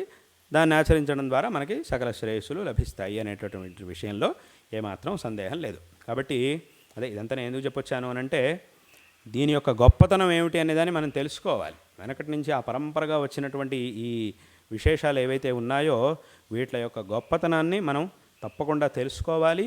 ఈ మార్గంలో వెళ్ళి మన జీవితాన్ని సార్థకపరుచుకోవాలి. లౌకికంగా పనులు, వ్యవహారాలు, బాధ్యతలు అందరికీ ఉండనే ఉన్నాయి. ప్రతి వాళ్ళకి ఏదో ఒక వ్యవహారం ఉంది, ప్రతి వాళ్ళకి ఏదో ఒక బాధ్యత ఉంది, అన్నీ ఉండనే ఉన్నాయి. అవన్నీ ఉంటాయి. వాటికి తగినట్టుగా ఇప్పుడు మనం ఇంటి నుంచి బయటికి వెళ్ళాము, బయలుదేరామా, అన్నీ బయట వ్యావహారికంగా ఏమేం చేయాలో అన్నిటినీ అలాగే చేయాలి. అక్కడ ఏ విధంగా ఎప్పుడు కూడా తగ్గకూడదు. ఎక్కడ ఎలా చేయాలో అక్కడ అలాగే చేయాలి. అక్కడికి ఇష్టం వచ్చినట్టుగా మనం చేయకూడదు. ఎందుకంటే ఇల్లు దాటి బయటికి వెళ్ళామనంటే అక్కడ ఒక చట్టం ఉంది, అక్కడ ఒక ప్రపంచం ఉంది, వ్యవహారం ఉంది, అక్కడ ఒక చట్టం ఉంది, అక్కడ కొన్ని నియమాలు ఉన్నాయి. వాటి ప్రకారం మనం వాటిని చేయాల్సిందే. అక్కడ అలాగే చేయాలి. అక్కడ దాన్ని తప్పి మనం ఇష్టం వచ్చినట్టుగా చేయకూడదు. కానీ దీని విషయానికి వచ్చినప్పుడు మాత్రం దీన్ని ఎలా చేయాలో అలాగే చెయ్యాలి. దీని ఒక పరంపర అనేది ఏదైతే ఉంటుందో దాన్ని మనం అలా చక్కగా చెయ్యాలి. కాబట్టి దీన్ని మనం చక్కగా తెలుసుకోవాలి. ఈ పరంపర యొక్క గొప్పతనాన్ని తెలుసుకోవాలి. సరైనటువంటి ఇప్పుడు చెప్పినట్టుగా ప్రామాణికమైనటువంటి విషయాల్ని మనం చక్కగా అనుసరించాలి. ఊరికే ఎవరైతే చెప్తే అది కళ్ళు మూసుకొని చేసేయడం కాదు. ఉన్నారు సరైనటువంటి విషయాల్ని చెప్పేవాళ్ళు చాలామంది ఉన్నారు. ఈ దారి తప్పించేవాళ్ళు చాలామంది ఉన్నారు. సరైనటువంటి విషయాల్ని చెప్పేవాళ్ళు ఉండనే ఉన్నారు ప్రపంచంలో. అంటే కొంతమంది అడుగుతూ ఉంటారు, ఏమిటంటే అది మాకు ఎలా తెలుస్తుందండి, మేము ఎలా కనిపెట్టగలుగుతామండి, ఎవరు సరైనవాడు ఎవరు దారి తప్పించేవాడు అనేది మనకు ఎలా తెలుస్తుంది అని కొంతమంది అడుగుతూ ఉంటారు. దాన్ని మమ్మల్ని ఎలా తెలుసుకోమంటారు అని కొంతమంది అడుగుతారు. కానీ నేను చాలా చోట్ల చెప్తూ ఉంటాను. ఏమిటి అని అంటే, ఇప్పుడు మన పిల్లలు ఉన్నారు, పిల్లల్ని చదివించడానికని స్కూళ్ళకి, కాలేజీలకి, యూనివర్సిటీలకి పంపిస్తున్నారు. అందులోనూ మన ఊళ్ళో ఏదో స్కూలు, కాలేజు, యూనివర్సిటీ ఏదో ఉంది, కానీ అక్కడ కాదు, అక్కడికే వెళ్ళాలి, అదేదో పక్క రాష్ట్రంలోనో పక్క దేశంలోనో ఎక్కడికో పంపిస్తున్నాం. లేదు మా పిల్లలు అక్కడికే వెళ్ళాలి, అక్కడే వాడికి సీటు రావాలి, అక్కడికే అప్లై చేయాలి, వాడు ఏమైనా సరే అక్కడే రావాలి, ఇంకో ఏడాదైనా పర్వాలేదు వాడికి అక్కడే రావాలి, పైగా అది ఎక్కడుంది, ఎక్కడో దూరంలో ఉంది, అసలు అంత దూరం ఎప్పుడు వెళ్ళాలని ఆలోచన చేసిందే లేదు, కానీ అంత దూరం వెళ్ళాలి, అక్కడే చదవాలి అని అనుకుంటున్నాం. అలాగే మన పిల్లల్ని వదిలిపెట్టి ఒక్కరోజు కూడా ఉన్నది లేదు చిన్నప్పటి నుంచి, కానీ వాళ్ళని ఇప్పుడు ఏళ్ల పాటు అక్కడికి పంపించడానికి తయారైపోతున్నారు. ఎందుకు ఇదంతా ఎందుకు చేస్తున్నారు? పోనీ అక్కడికి వెళ్ళడానికి అదేమన్నా ఊరికే అలా వెళ్ళిపోతామా? చాలా ఖర్చు పెట్టాలి. అక్కడికి వెళ్ళడం అంటే చాలా ఖర్చుతో కూడుకున్నటువంటిది. కొత్త ప్రదేశం, కొత్త జనాలు, కొత్త భాష, కొత్త ఆహారం, కొత్త వాతావరణం, ఇన్నున్నా కూడా అక్కడికే వెళ్ళాలి. మీ ఇంటి పక్కనే ఉన్నదానికి పంపించవచ్చు కదా? లేదండి, అక్కడికే వెళ్ళాలి. ఎందుకు అక్కడికే వెళ్ళాలి? ఈ పట్టింపు ఎందుకు మీకు? ఈ పట్టుదల ఎందుకు? అక్కడికే వెళ్ళాలి అనేది ఎందుకు మీకు ఈ పట్టుదల అని అంటే, అక్కడైతే బాగుంటుంది కాబట్టి. ఇక్కడ ఉంది, ఇక్కడ లేదని కాదు, కానీ ఇక్కడికంటే అక్కడ ఉత్తమం కాబట్టి అక్కడికి మా పిల్లల్ని పంపిస్తే వాళ్ళకి మంచి విద్య లభిస్తుంది, మంచి సంస్కారం లభిస్తుంది, వాళ్ళు చక్కటి స్థానానికి రాగలుగుతారు, మంచి వృద్ధిని పొందుతారు జీవితంలో అని చెప్పి అక్కడికి పంపిస్తున్నాం. అంటే మరి ఇక్కడ ఉండేది ఏమైంది అని అంటే, ఇక్కడ అంత సరిగ్గా లేదండి, ఇక్కడ సరిగ్గా లేదు, అక్కడ బాగుంది, అసలు ఆ విషయాలు మీకు ఎలా తెలిసినాయి అని అంటే, ప్రయత్నం చేస్తే తెలిసినాయి. ప్రామాణికులైనటువంటి వాళ్ళని అడిగితే ఈ విషయాలన్నీ తెలిసినాయి. ఇప్పుడు పిల్లల్ని ఎక్కడికైనా చేర్చాలి, పంపించాలి అని అంటే ఊరికేలా పంపించాంగా, కళ్ళు మూసుకొని పంపించాం కదా. అందరూ నలుగురిని అడుగుతాం, వాళ్ళ పిల్లాడు కూడా అక్కడ చదువుతున్నట్ట, వాడి దగ్గరికి వెళ్ళి అడగడం, ఏమంటే మీ పిల్లాడు అక్కడ చదువుతున్నాడు కదా, అక్కడంతా ఎలా ఉంటుంది ఏమిటి అని అడుగుతాం. అలాగే అక్కడికి వెళ్తాం, చూస్తాం, అంత బాగుందా, అంత బాగుంది. ఎవరో పెద్ద మనిషి ఉన్నారు, మనకు తెలిసిన ఆయన ఉన్నారు, ఆయన అయితే బాగా చెప్తాడండి, ఆయన చాలా విషయాలు, చాలా అనుభవం ఉన్నాయి ఆయన, ఓసారి ఆయన్ని కలుద్దాం, ఆయన్ని కలిసి ఆయన నుంచి తెలుసుకుందాం, ఆయన అడుగుతాం, ఆయన నుంచి తెలుసుకుంటున్నాం. ఈ ప్రయత్నాలన్నీ చేస్తున్నామా లేదా? అన్నీ చేసిన తర్వాతే పిల్లల్ని అక్కడికి పంపిస్తున్నాం. ఈ ప్రయత్నాలన్నీ ఎందుకు చేస్తున్నాం? ఏది మంచిది, ఎక్కడ ఉత్కృష్టమైనటువంటి విద్య వీడికి లభిస్తుంది అనేదాన్ని తెలుసుకోవడానికే కదా. మరి అక్కడ ఉన్నటువంటి శ్రద్ధ ఇక్కడికి వచ్చేటప్పటికి ఏమైపోతుంది? ఇక్కడ కూడా ఆ శ్రద్ధ ఉండాలి. పైగా ఇంకా వాస్తవంగా అక్కడికంటే ఇక్కడే ఇంకా ఎక్కువ శ్రద్ధ ఉండాలి. ఎందుకు అని అంటే, ఇప్పుడు ఇవాళ రోజున మన పిల్లల్ని కాలేజీకి పంపిస్తున్నాం, స్కూళ్ళకి కాలేజీలో పంపిస్తున్నాం. ఏదో మా పిల్లాడు పోలీస్ అవ్వాలి, మా పిల్లాడు డాక్టర్ అవ్వాలి, ఇంకేదో ఐఏఎస్ అవ్వాలి, ఐపీఎస్ అవ్వాలి, ಅಥವಾ ఇంకేదో ఇంజనీర్ అవ్వాలి అని పంపిస్తున్నాం. అంటే ఇక్కడ మా పిల్లలు ఇప్పుడే కాలేజీకి వెళ్ళాలి, ఇప్పుడే వాళ్ళు ఇంజనీర్లు, పోలీసులు, డాక్టర్లు అయిపోవాలి, ఇప్పుడే వాళ్ళ వృత్తుల్ని చక్కగా ఆరంభించి చక్కగా చెయ్యాలి, వాళ్ళు చక్కటి సంపాదన అంతా చేసి వాళ్ళు జీవితంలో సుఖంగా ఉండాలి, వాళ్ళ వల్ల నలుగురికి ఉపయోగపడాలి, వాళ్ళకి మంచి ప్రయోజనం లభించాలి, వేరే వాళ్ళకి వీళ్ళు ఉపయోగపడాలి అనే భావనతో ఇవన్నీ ఈ జన్మలోనే జరగాలని చేస్తున్నాం. అంతే తప్ప మా పిల్లలు ఈ జన్మలో డాక్టర్లు అవుతారు, వచ్చే జన్మలో ఆపరేషన్లు చేస్తారు, ఈ జన్మలో ఇంజనీర్లు, ఆర్కిటెక్చర్లు అవుతారు, వచ్చే జన్మలో బిల్డింగ్లు కడతారు, ఈ జన్మలో పోలీసులు అవుతారు, వచ్చే జన్మలో దొంగల్ని పట్టుకుంటారు అని అట్లా ఎవరు ఆలోచించరు కదా. ఇప్పుడు చేస్తున్నది మొత్తం ఈ జన్మలోనే అయిపోవాలి అంటే ఈ జన్మకే పరిమితం. వాస్తవంగా వచ్చే జన్మ వరకు ఇది ఉండదు. వాస్తవంగా ఈ జన్మలో చదువుకున్నటువంటి చదువు అంటే ఈ లౌకికమైనటువంటి చదువు ఈ జన్మకే పూర్తయిపోయింది, దాని ప్రయోజనం ఇక్కడికే అయిపోయింది. అంటే అక్కడికి ఏమైంది? ఈ జన్మకి మాత్రమే పరిమితమైనటువంటి ఈ విద్యల గురించి మనం ఇంత ఆలోచిస్తున్నాం, ఏదైనా చేయడానికి మనం సిద్ధపడుతున్నాము అంటే ఈ జన్మలో మాత్రమే కాదు, వచ్చే జన్మల్లో, వచ్చే లోకంలో, ఆ తర్వాత జన్మల్లో కూడా మనకి ప్రయోజనాన్ని ఇచ్చేటటువంటి ఈ ధార్మికమైనటువంటి విషయాల్లో మనం ఇంకెంత సావధానంగా ఉండాలి, ఇంకెంత జాగ్రత్త తీసుకోవాలి, ఇంకెంత మనం ఆలోచించాలి అనేదాన్ని ప్రత్యేకంగా చెప్పవలసినటువంటి అవసరమే లేదు. ఎందుకంటే ఈ ధార్మికమైన, ఈ ఆధ్యాత్మికమైనటువంటి మార్గం అనేది ఏదైతే ఉందో దీని ప్రయోజనం కేవలం ఈ జన్మకే పరిమితం కాదు. ఈ జన్మలో, వచ్చే జన్మలో, వచ్చే లోకంలో, వచ్చే జన్మల్లో. ఎందుకంటే ఈ సాధన అనేది ఎప్పుడు కూడా ఒకే జన్మలో పూర్తవదు. స్వయంగా కృష్ణ పరమాత్మే చెప్పాడు, అనేక జన్మ సంసిద్ధ తతో యాతి పరాంగతి. ఒక్కొక్క జన్మలో ఒక్కొక్క కొంత సాధన చేస్తూ చివరికి మనం ఆ సాధనని పూర్తి చేసి సిద్ధిని పొందగలుగుతాము అని స్వయంగా కృష్ణ పరమాత్మ చెప్పాడు. కాబట్టి ఇది ఏదో ఒకే జన్మలో పూర్తయిపోయే ప్రక్రియ కాదు. కాబట్టి ఇటువంటి ప్రక్రియ విషయంలో మనం ఇంకెంత సావధానంగా ఉండాలి. కాబట్టి దీన్ని మనం తప్పకుండా తెలుసుకోగలగాలి, తప్పకుండా ఈ విషయాల్ని మనం చక్కగా తెలుసుకోవాలి. ఈ పరంపర యొక్క గొప్పతనాన్ని, మన పూర్వీకులు చూపించినటువంటి ఆ మార్గాన్ని ఎంతో శ్రద్ధతో అనుసరించి మనము నేర్చుకోవాలి. మన పిల్లలకు కూడా దీన్ని తప్పకుండా నేర్పించాలి. వాళ్ళని కూడా చక్కగా తయారు చేయాలి. వాళ్ళని తయారు చేసేటటువంటి బాధ్యత మనదే. తయారు చేయాల్సిందే, ఇక్కడ ఇంకో మార్గం లేదు. అంటే చాలామంది ఏమంటూ ఉంటారంటే, అదే మా పిల్లలు మా మాట వినరండి, మేము చెప్పేది వినరు వాళ్ళు అని కొంతమంది అంటూ ఉంటారు. అదేంటండి, మా పిల్లలు మేము ఏం చెప్తే వినరు, చెప్పింది వినరు అని అంటుంటారు. కానీ చెప్పింది వినరు కాదు, చెప్పింది వినాలి, వినాల్సిందే, ఇంకో మార్గం లేదు. ఇప్పుడు మీ పిల్లలు మీ మాట వినరు, వేరే వాళ్ళ మాట అయితే మీ మాటే వినకపోతే ఇంకా వేరే వాళ్ళ మాటలు అసలు వినరు. ఎవ్వరి మాట వినకుండా అట్లా నిరంకుశంగా పెరిగితే చివరికి ఏమవుతుంది అనంటే, ఎవ్వరి మాట వినకుండా వీళ్ళు తయారైతే అప్పుడు దానివల్ల ఏమవుతుంది, వాళ్ళు సుఖంగా ఉండలేరు, వాళ్ళు ఇబ్బందులు పాలవుతారు, వేరే వాళ్ళు వీళ్ళ వల్ల ఇబ్బంది పడతారు. ఇలా నిరంకుశమైనటువంటి స్వభావంతో పెరిగినటువంటి వాళ్ళు చివరికి ఏమవుతారు, వాళ్ళు ఇబ్బందులు పడతారు, వేరే వాళ్ళని ఇబ్బందులు పెడతారు. అలా వస్తుంది. కాబట్టి వినాల్సిందే, వినేటట్టుగా చేసుకోవాలి, అది మనది బాధ్యత.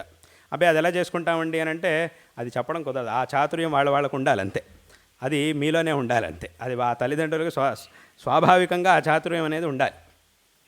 అది నేర్పిస్తే వచ్చేటటువంటిది కాదు. అంటే ఏదో కావాలంటే పెద్దవాళ్ళ నుంచి నేర్చుకోవచ్చు, అనుభవం ఉన్నటువంటి వాళ్ళు ఇంట్లో పెద్దవాళ్ళంతా ఉంటారు కదా, వాళ్ళ నుంచి కావాలంటే నేర్చుకోవచ్చు. ఆ చాతుర్యం అనేది తనంతట తాను రావాలి తప్ప అదేదో కూర్చోబెట్టి పాఠాలు చెప్తే వచ్చేది కాదు. కూర్చోబెట్టి పాఠాలు చెప్తే కొంతవరకు చెప్పగలమే తప్ప అది స్వాభావికంగా అది రావాలి.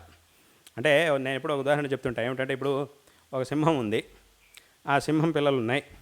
సింహం పిల్లలు కూడా సింహాలుగానే అవుతాయి తప్ప అవి వేరే రకంగా అవ్వవు. అంటే తన పిల్లల్ని తనలాగా తయారు చేయడం సింహానికి తెలుసు, అది ఎవరు నేర్పిస్తే వచ్చేది కాదు. ఇప్పుడు సింహాన్ని ఎవరైనా కూర్చోబెట్టి చెప్తారా, పాఠం చెప్తారా, నీ పిల్లల్ని నువ్వు ఇట్లా నీలాగా తయారు చేయాలంటే ఇలా చేయాలి, ఇలా చేయాలి, ఇలా చేయాలని చెప్తారా? పుట్టినప్పుడు అది సింహం పిల్లైనా ఒకటే, ఆవుదూడైనా ఒకటే, ఏదైనా ఒకటే, అన్నీ ఒకే రకంగా ఉంటాయి పుట్టినప్పుడు. కానీ ఆ తర్వాత ఆ తల్లి అన్నిటిని అలవాటు చేస్తుంది తన పిల్లలకి. ఎలా వేటాడాలి, ఎలా ఉండాలి, ఎలా దూకాలి, ఎలా ముందుకు దూకాలి అనేటటువంటి ఆ గుణాలన్నింటినీ కూడా ఆ తల్లి తన పిల్లలకి నేర్పిస్తుంది, సింహం పిల్లలకి నేర్పిస్తుంది. మరి ఇలా నేర్పించే ప్రతిభని ఆ సింహానికి ఎవరిచ్చారు? అది తనంతట తానే వచ్చింది, తనకు తెలుసు. అలాగే ఇంకో విషయం ఏమిటంటే, సింహం పిల్లలు అన్నీ కూడా తప్పకుండా సింహాలే అవుతాయి. ఇప్పుడు లోకంలో ఎక్కడైనా అబ్బే ఈ సింహం ఎక్కడైనా అంటుంది, అబ్బే నా పిల్లలు నా మాట వినట్లేదు, కాబట్టి ఈ జన్మకి సింహాల్లా కాకుండా పందుల్లాగా అయిపోతే చాలు, పందులు కుక్కలు నక్కల్లాగా అయిపోతే చాలు అని ఎక్కడైనా సింహం అంటుందా? అబ్బాయి నా పిల్లలు నా మాట వినట్లేదండి, కాబట్టి ఈ జన్మకి నేను నేర్పించలేను వీళ్ళకి, కాబట్టి వదిలేస్తాను, కాబట్టి ఈ జన్మకి సింహంలాగా కాకుండా పందుల్లాగా అయిపోతే సరే, బతకనిచ్చేయండి అంతే అని ఎప్పుడు అన్నదు. ఏ సింహము ప్రపంచంలో ఎప్పుడు ఇంతవరకు అన్నదే లేదు, అన్నది కూడా. ఎందుకంటే ఆ చాతుర్యం దానికి ఉంది, దానికి తెలుసు నా పిల్లలంటే నాలాగే ఉండాలి అని ఆ చాతుర్యం సింహానికి ఉంది. కాబట్టి ఆ పిల్లల్ని ఎక్కడ పెట్టినా కూడా అవి సింహాల్లానే ఉంటాయి. దాన్ని బోన్లో పెట్టినా కూడా అది గర్జిస్తుందే తప్ప ఏదో పిల్లలాగా అరవదు, అది తోక ముడుచుకొని కూర్చోదు. ఆ బోన్లో పెట్టినా కూడా అది అరుస్తూనే ఉంటుంది, సింహం అనేది అది గర్జిస్తూనే ఉంటుంది. ఆ గాంభీర్యం, ఆ ధైర్యం, ఆ సాహసం అనేది దాంట్లో ఉండనే ఉంటుంది. కాబట్టి అంటే దీనివల్ల మనం ఇదంతా ఎందుకు చెప్పొస్తున్నానంటే, ఎలాగైతే ఆ సింహాలు వాటి పిల్లల్ని తయారు చేస్తున్నాయో అదే రకంగా మన పిల్లల్ని తయారు చేసిన బాధ్యత కూడా మనదే. అంటే అది మనమే స్వతహా నేర్చుకోవాలి. వెనకటి వాళ్ళకంతా అది ఉండేది. ఎంతమంది పిల్లలు, ఇప్పుడు ఒక పిల్లలు ఇద్దరు పిల్లలు ఉన్నా కూడా అమ్మో మా మాట వినట్లేదు, మా వల్ల కావట్లేదు అంటున్నారు. కానీ వెనకటి కాలంలో ఎంతమంది ఉండేవాళ్ళు, చాలామంది పిల్లలు ఉండేవాళ్ళు. అయినా కూడా ఎంత జాగ్రత్తగా చక్కగా వాళ్ళందరినీ చక్కగా సరైన మార్గం చూపించి పెద్దవాళ్ళు వాళ్ళని తయారు చేసేవాళ్ళు. కాబట్టి ఆ లెక్కలో చూస్తే ఇప్పుడు వాస్తవంగా ఇంకా సులభం. అంటే ఒక విషయాన్ని చెప్తాను ఏమిటంటే, అలా తయారు చేయడం అనేది కష్టమే నిజంగా. అదేదో అంత ఊరికి అట్లా అనుకుంటే అయిపోయేది కాదు. ఏదో ఉదాహరణ చెప్పాము, అది ఊరికి అంత సులభంగా అయ్యే విషయం కాదు. కొంచెం కష్టాలు ఉన్నాయి, కానీ కష్టపడాల్సిందే, ఇంకో మార్గం లేదు. కష్టపడితేనే నిజంగా మన పిల్లల మీద మనకు ప్రేమ ఉన్నట్టు అవుతుంది. నిజంగా మన పిల్లల్ని మనం ప్రేమిస్తున్నాము అని అంటే వాళ్ళకి ఈ మార్గాన్ని చూపించినప్పుడు మాత్రమే నిజంగా మనం వాళ్ళని ప్రేమించినట్టు. అది కాకుండా ఇంకేమి ఇచ్చినా కూడా దానివల్ల ప్రయోజనం లేదు, మనమే వాళ్ళని పాడు చేసినట్టు అవుతుంది, వాళ్ళ జీవితాన్ని దారి తప్పించినట్టు అవుతుంది. కాబట్టి ఈ పరంపర యొక్క ఆ గొప్పతనాన్ని చక్కగా మనం తెలుసుకోగలగాలి. మన పిల్లలు కూడా చక్కగా దీన్ని నేర్పించాలి. తద్వారా ఈ యొక్క జీవితాన్ని సార్థకపరుచుకోవాలి. దీనంతటికీ కూడా ఈ సాహిత్యం అనేటటువంటిది ఏదైతే ఉందో ఇది చాలా ముఖ్యమైనటువంటి ఒక విషయం. ఇదంతా కూడా జరగాలి అని అంటే ఇందులో ఇటువంటి ఒక ఉత్కృష్టమైనటువంటి జీవితానికి ఈ సాహిత్యం యొక్క యోగదానం అనేది ఎంతో ఉంది. సాహిత్య శాస్త్రం అనేది ఏదైతే ఉందో, మనం ఒక ఉత్తమమైనటువంటి సంస్కారవంతమైనటువంటి జీవితాన్ని సాగించి మన జీవితాన్ని సార్థకపరుచుకోవాలి అని అంటే ఇందులో సాహిత్యం యొక్క సహాయం అనేది చాలా అవసరం, తప్పకుండా అది ఉండాల్సిందే. అది లేనిదే మనం మన జీవితాన్ని సార్థకపరుచుకోవడం అనేది కుదరదు. కాబట్టి ఇది ఈ సాహిత్యం యొక్క గొప్పతనం. కాబట్టి ఇటువంటి విషయాల్ని చక్కగా అందరూ తెలుసుకొని తద్వారా జీవితాన్ని సార్థకపరుచుకోవాలి అనేటటువంటి విషయాన్ని ఈ సందర్భంలో చెబుతూ, ఆరంభంలో చెప్పినట్టుగా విశేషంగా ఇంతమంది దీనికోసం ఈ శిక్షణ కోసం ఇక్కడికి రావడం చాలా సంతోషకరమైనటువంటి విషయం. ఈ 2 రోజుల్లోనే ఎంతో చక్కటి జ్ఞానాన్ని దాంట్లో ఎన్నో విషయాల్ని చక్కగా నేర్పించారు. అది చాలా సంతోషకరమైనటువంటి విషయం. మీరు కూడా చక్కగా వాటిని గ్రహించారు. రేపటి రోజున పొద్దున దీని యొక్క సమారోప కార్యక్రమం అనేది రేపటి రోజున జరగబోతూ ఉన్నది. ఇది చాలా సంతోషకరమైనటువంటి విషయం. ఈ సందర్భంలో మీ అందరికీ కూడా మరొకమారు నారాయణ స్మరణ పూర్వకంగా ఆశీర్వాదాన్ని తెలియజేస్తున్నాం. శారదా చంద్రమౌళీశ్వరుల యొక్క, మా గురువర్యుల యొక్క పరిపూర్ణమైనటువంటి అనుగ్రహం మీ అందరి యందు సదాకాలం ఉండుగాక, తద్వారా అందరికీ కూడా సకల శ్రేయస్సులు లభించుగాక అని ఈ సందర్భంలో ఆశీర్వాదాలని తెలియజేస్తూ ఉన్నాం. విశేషంగా మా కవిత్రయానికి, అవధానిత్రయానికి ముగ్గురికి కూడా మా యొక్క ఆశీర్వాదాన్ని తెలియజేస్తూ ఉన్నాం. ఇదొక విశిష్టమైనటువంటి కార్యక్రమం. సామాన్యంగా ఈ వయసులో ఉన్నటువంటి వాళ్ళందరూ కూడా ఏమిటేమిటో చేస్తుంటారు, అనవసరమైన పనులన్నీ చేస్తుంటారు. లోకంలో మనం చూస్తూ ఉంటాం. ఈ వయసులో ఉన్నటువంటి వాళ్ళు ఏవేవో వ్యామోహాలకి గురైపోతూ ఉంటారు, ఏమిటో అనవసరమైన పనులన్నీ చేస్తూ ఉంటారు. అటువంటి ఈ వాతావరణంలో, అంటే లోకంలో పరిస్థితి కూడా అట్లా ఉంది కాబట్టి అటువంటి ఈ వాతావరణంలో ఒక చక్కటి సంస్కారం వెనకటి తల్లిదండ్రుల నుంచి, గురువుల నుంచి గొప్ప భగవద్ అనుగ్రహంతో ఒక మంచి సంస్కారాన్ని పొందినటువంటి వారై, సంస్కారము పాండిత్యం వీటన్నిటిని కూడా పొందినటువంటి వారై మా మనస్సుకు అత్యంత సంతోషాన్ని కలిగిస్తూ ఈ పనులన్నింటినీ కూడా చేస్తూ ఉండడం చాలా సంతోషకరమైనటువంటి విషయం. ఇదే విధంగా ఈ కార్యములు ఇవన్నీ కూడా నిరంతరం భవిష్యత్తులోనూ నిరంతరం జరుగుగాక అని కూడా ఈ సందర్భంలో మీ ముగ్గురికి, తద్వారా అందరికీ సకల శ్రేయస్సు లభించుగాక అని ఆశీర్వాదాలను తెలియజేస్తూ ఈ మాటల్ని ఇక్కడ ఉపసంహరిస్తూ ఉన్నాం. హర నమః పార్వతీపతయే, హర హర మహాదేవ.